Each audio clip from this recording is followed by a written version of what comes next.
Welcome back, everyone. Cardinal Timothy Dolan, Archbishop of New York.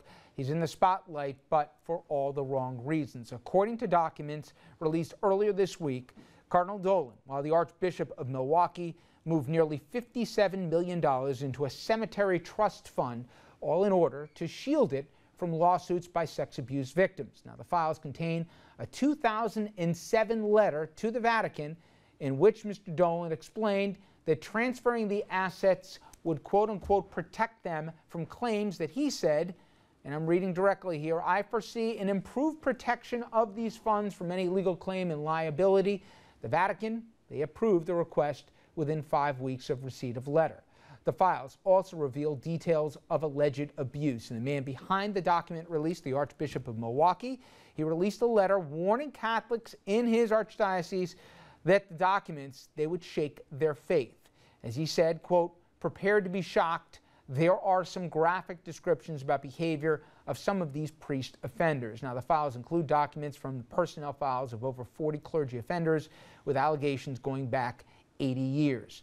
According to the Times, Milwaukee, they harbored some of the nation's most notorious priest pedophiles, including the Reverend Lawrence Murphy, whom a church therapist assessed as having molested as many as 200 boys during his 2.5 decades teaching and leading St. John's School for the Deaf in St. Francis, Wisconsin. Now, on Monday, victims called for a federal investigation into the actions of Cardinal Dolan and his predecessors. Cardinal Dolan tried to deflect by releasing a statement that he welcomed the release of these documents while claiming that it would, quote, cost some to raise old, discredited attacks. And for more, I'm pleased to be joined right now by Dr. Robert Hoatson, a former Irish Christian brother and the co-founder and president of Road to Recovery, an organization that provides support to victims of sexual abuse at the hands of members of the clergy. Doctor, thank you for joining us. Thank you, Rich. Nice to be here. Now, you've been involved in this, and you come in from many different levels. Yourself, a victim of abuse as a young boy at the hands of clergy, as many as 5, as I understand. Right. And also, you pursued the faith here as a vocation. You spoke out against it, and you were reprimanded by the church, and in fact, you asked to be released, and you were laicized. Am I right? Yes. In 2003, I went before the New York State Legislature, and I called for the resignation of any bishop who has covered up clergy sexual abuse. Within 3 days, I was called in by my bishop, because I was a priest at the time in Newark, New Jersey, and the bishop fired me from my ministry. And so it was one act of retaliation after another, and so in 2011, I knew I had to get out because there's nothing changing in this church, and Cardinal Dolan proves it once again. You know, I got to be honest, Doctor. I'm very involved, practice a Catholic myself here. I got kids at parochial school, but I found it so reprehensible, not just the scandals, but the mitigations and the excuses, et cetera, that came down. And to me, some of the biggest victims, you could probably put it, were the good priests. The vast majority of the good priests here who were tarred because the abusive ones were permitted to stay in the shadows. And every time we think we're not, if not entirely past the scandal, but at least lessons learned, this doesn't go back 20-something years. In 2007, Cardinal Dolan, then of Milwaukee, wrote the letter that we can shield the money. And he said, it's not true, it's malarkey and everything, until now you have in black and white the letter that's out there where he's trying to move money around here. Now, I should be fair here.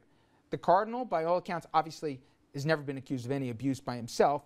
He did, more than his predecessors, try to make sure that abusive priests weren't allowed to continue to practice and be around children anymore. But he did try and shield money here to keep it from victims. And they also paid stipends to some of these guys so they go away quietly. I was going to say, that's, you know, the $57 million is only 1/3 of the story here. He also spent $90 million, or actually transferred $90 million into parishes to shield that money from the bankruptcy proceedings as well, because that money is not was not able to be touched. And he paid clergymen who were pedophiles $20,000 if they would leave the priesthood quietly. So this very popular, smiling, jocular man who's always seen as, you know, as a person of great integrity and great morals, is showing us a totally different picture. By the way, not surprisingly, Those of us who were abused and those of us who work with victims can see through the facade, and it's the facade of the clerical culture that is constantly being protected by these men. Cardinal Dolan is more interested in protecting the image of his church, which, by the way, he pledged to lie about to the Pope when he was made cardinal. They take a pledge as they kneel before the Pope and say, if it means maintaining the image of the church, I will lie to maintain that image. So what we need to do is you know, Doctor, maybe I'm stretching here, and everybody knows who've watched the program that I have been probably one of the harder critics, especially from somebody who is invested in the church's future. But that said, maybe I'm just hoping, it does seem, God knows it took long enough, but the message was delivered, that they're not going to aid and abet and protect and enable these abusers. It is different now than it was 10 years ago, 20 years ago, 50 years ago, isn't it? No, it's not. It's exactly the same thing. The same structures that created all of this abuse of children and all of this, you know, transferring of money and the hiding of secrets is still in place, because the hierarchy of the Catholic Church has not changed its ways yet. Well, I think out of necessity, forget about it, out of ethical needs, it has changed in that, take Milwaukee. The Archdiocese is bankrupt. They declared bankruptcy in 2011. I know we've seen the shuttering of all the parochial schools, so many of them around here, because they can't afford it anymore. So much of the work of the church is mitigated by the fact that they're running out of funds with all the settlements that they've had to pay out for all the abuse cases, that they never did the right thing back in the day. So I'm not giving them credit here for acting, you know, out of goodness. I'm saying out of necessity, they can't continue same old, same old. Well, they will unless they have documents released like is what happened in Milwaukee. Milwaukee will not be the same now because victims and their advocates and their lawyers forced the documents to be released, as they were in Los Angeles a few months ago, and which just showed incredible cover-ups, incredible, you know, deception, etc. The Bishop of Kansas City is still in office, and he pled guilty to covering up child sex abuse there. So he's still in office. So the hierarchy has this notion that they're untouchable, and if you're untouchable, you do whatever you want, and that's essentially what they do. Well, certainly some people have gone behind bars. We both would agree more should have for what they did. That said, what do you think happens to Mr. Dolan here when it's all said and done? Well, I'll tell you, I hope there's not a more popular Catholic in America than the Archbishop. I think we'd agree with that, and a lot of people think the church would have been better served if he was the pontiff, just because of outreach, etc.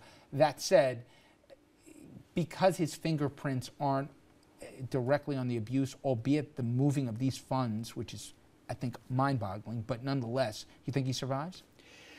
Well, first of all, he'll never resign, and he'll probably never be fired, because at that level of the church, they're all protecting each other.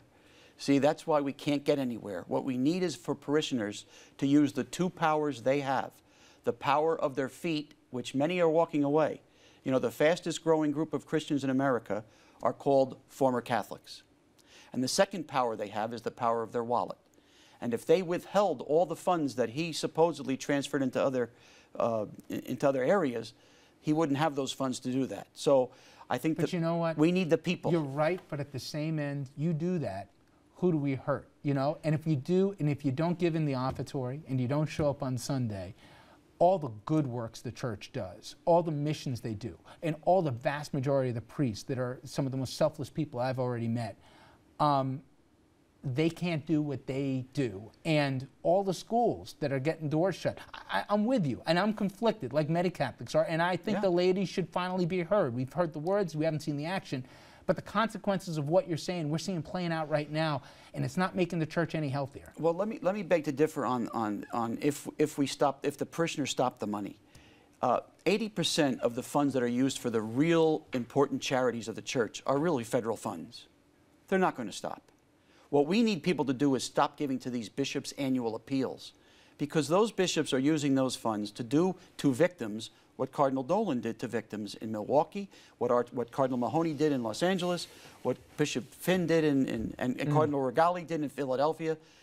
We need people to step up and express their outrage like the victims have and like their advocates have. Well, if nothing else, sunlight is the best disinfectant. With these records now public, as much as it's going to cause some hurt here, it needs to be out there, and people need to know the whole story. Well, in my own diocese, the last couple of weeks, we've had a terrible tragedy where our Archbishop has kept putting in a pedophile priest into different ministries ever since the man was convicted in a Bergen County courtroom. And now the politicians are calling for his resignation. I've called for his resignation since 2009. Not since he fired me in 2003, but since 2009. This is a man who came from Peoria, Illinois, and did the same kind of cover-ups there. So what we need is a complete cleansing of the hierarchy of our church. Doctor, I appreciate the time. Hopefully, next time we'll talk, we're going to start to see some more progress. But unfortunately, these stories, they just seem to be never-ending. Thank you very much for a few minutes. I appreciate it. Appreciate it. All right, everyone, we take a quick break. When we come back, we're going to bring in two Albany experts who are going to sound off on the Empire State's hot topics. Everything from the governor's latest attempt to tamp down corruption here to college affordability. New York, New York, straight ahead.